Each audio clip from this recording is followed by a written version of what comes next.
Pemirsa apa kabar? Saya Santina membawakan Warta Berita PTS tanggal 10 Desember. Seorang pria berusia 73 tahun bermergalin di Xinchuang, kota New Taipei diduga mendorong istrinya yang menderita hidrosefalus dari lantai 14 karena beban fisik dan mental yang berat akibat perawatan jangka panjang. Istrinya meninggal di tempat dan Lin menyerahkan diri ke kantor polisi. Kantor Kejaksaan Distrik New Taipei telah mengajukan dakwaan pembunuhan dan pengadilan menyetujui penahanan dengan hak kunjungan. Kasus korban wanita tewas yang jatuh dari atas gedung perumahan dilaporkan terjadi di distrik Xinchuang, kota New Taipei tanggal 9 pagi. Seorang pria usia 73 tahun bermarga Lin menyerahkan diri ke kantor polisi dan mengatakan bahwa ia mendorong istrinya yang berusia 68 tahun ke bawah. Ia mengaku tinggal bersama istrinya namun anak-anaknya tidak serumah. Setelah pensiun sebagai arsitek, ia merawat istrinya yang menderita hidrosefalus selama lebih dari setahun. Namun ia akhirnya tega menghabisi nyawa sang istri setelah tak kuat menanggung beban perawatan jangka panjang.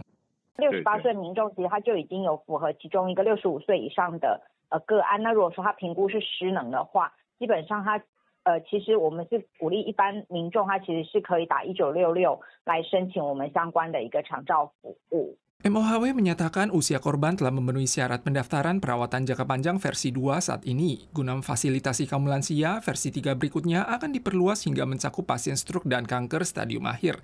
Namun Ormas Kesejahteraan Sosial menyampaikan masih banyak faktor yang harus diatasi dalam praktek di lapangan. 他们面临的除了是身体的那个负荷的一个压力之外，最重要是那个心理的压力。居家服务的状况的确可能在目前看起来这个缺工的状态，可能也有影响到我们居家服务的这个状况。 Mayoritas kasus perawatan lansia menghadapi kendala informasi keliru atau terbatas, masalah psikologis pribadi, dan krisis SDM perawatan rumah tangga, sehingga sulit terjangkau oleh sumber daya yang ada. Anak-anak dan tetangga seharusnya memberikan perhatian lebih. Intervensi sumber daya swasta dan layanan transfer juga diperlukan guna mencegah terulang kembalinya tragedi serupa.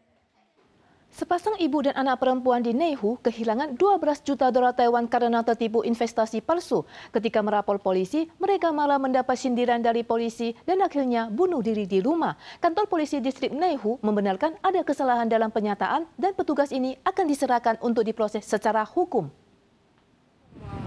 Seorang wanita dikelabui sindikat penipuan yang berkedok sebagai YouTuber pengelola keuangan dan bergabung dengan grup investasi lain. Ia juga mengajak putrinya untuk bergabung dan kehilangan lebih dari 12 juta dolar Taiwan. Mereka kemudian melapor polisi dan mendapat sindiran dari petugas pengurus dan akhirnya ibu dan anak bunuh diri di rumah pada tanggal 8. Kantor polisi distrik Neihu membenarkan bahwa petugas tersebut mengucapkan kata-kata yang tidak pantas dan ia telah diberi teguran resmi, dipindahkan dari posisinya dan akan diserahkan ke Kejaksaan Shiren untuk penyelidikan lebih lanjut. Sementara itu, polisi telah mengidentifikasi kulir sindikat penipuan seorang pria bermarga Huang yang masih dalam buronan. Presiden terpilih AS Donald Trump dalam wawancara eksklusif media Amerika Serikat baru-baru ini terkesan menghindar saat disodori pertanyaan terkait komitmen membela Taiwan jika Tiongkok melakukan invasi. Trump hanya menekankan bahwa hubungannya dengan Presiden Tiongkok Xi Jinping sangat baik dan akan terus berkomunikasi. Trump juga berharap Tiongkok tidak melakukan invasi terhadap Taiwan selama masa jabatannya. Presiden terpilih Amerika Serikat ke-47 Donald Trump menerima wawancara eksklusif perusahaan NBC News selama lebih dari 1 jam. Trump tidak bersedia menyatakan sikapnya saat pembawa acara menanyakan kesediaan Amerika untuk membela Taiwan andai kata Tiongkok menginvasi Taiwan. If China invades Taiwan on your watch, are you committed to defending Taiwan? I never say because I have to negotiate things, right? Trump tidak mengimbau Tiongkok secara langsung untuk tidak melancarkan serangan militer terhadap Taiwan. Ditekankan bahwa ia dan Xi memiliki hubungan yang sangat baik dan akan terus berkomunikasi agar Beijing tidak menginvasi Taiwan selama masa jabatannya. Sikap ini jauh berbeda dengan Presiden Joe Biden yang berulang kali menyatakan kesediaannya mengirim pasukan untuk membantu Taiwan. Pakar menganalisis, era Trump kedua akan kembali ke sikap tradisional ambiguitas strategis. 这模糊是很符合美国长期以来的做法，而且多数的时候会符合美国的利益，因为会让北京猜不透，但不代表说他一定会抛弃台湾。总统川普不表态保卫台湾呢？谢谢。未来政府会持续努力，强化台湾的民主防卫能力，也会跟各国深化伙伴关系，共同巩固全球民主韧性。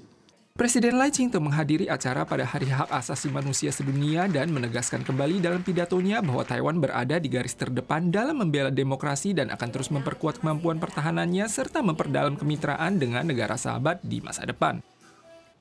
Hujan deras dan serangkaian taifun tahun ini telah merusak banyak lahan pertanian sehingga saat memasuki musim dingin, harga sayuran masih terus melonjak.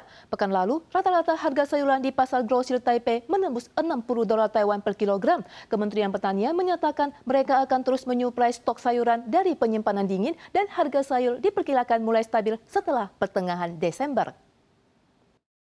Toko meluncurkan promosi 4 bungkus sayuran seharga $50. Harga sayuran akhir-akhir ini tampaknya masih tinggi. Ada konsumen menyampaikan ia tetap harus membelinya, sementara yang lain berpendapat harganya masih bisa diterima.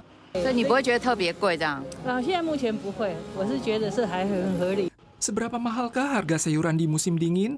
Harga rata-rata sayuran tanggal 9 Desember tahun ini adalah $55 per kilogram, bahkan mencapai $60 per kilogram tanggal 3 lalu, jauh lebih tinggi dibandingkan tahun lalu sebesar $28,7 per kilogram dan tahun sebelumnya sebesar $39,1 per kilogram.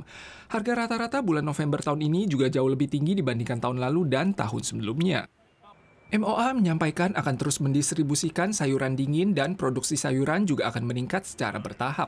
12月中旬之后会进入盛产，所以各类的蔬菜都会逐渐恢复正常的一个采收跟供应。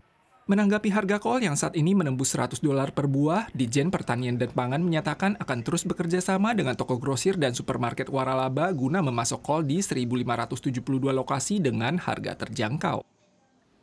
Republik Demokratik Kongo di Afrika baru-baru ini dilanda wabah penyakit misterius yang mirip dengan gejala flu. Hingga saat ini, 71 orang di antara lebih dari 400 kasus yang dilaporkan telah meninggal dunia. Wabah misterius penyakit X merebak di Republik Demokratik Kongo dan sejauh ini dari total 406 kasus yang dilaporkan terdapat 71 orang meninggal dunia. Gejala penyakitnya meliputi demam, batuk dan sakit kepala tampak serupa dengan gejala flu biasa. Sejak muncul kasus pertama pada 24 Oktober lalu, berhubung penyakit ini terpusat di wilayah pedesaan terpencil Panji di bagian barat, ditambah banyaknya pasien dengan kondisi kekurangan gizi parah menambah tantangan dalam investigasi penyakit. PBB dalam laporannya menyebutkan saat ini masih dalam upaya mengidentifikasi penyakit ini sebagai pneumonia akut, flu, campak, atau malaria.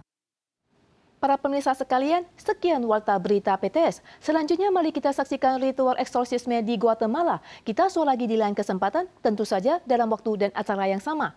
Sampai jumpa.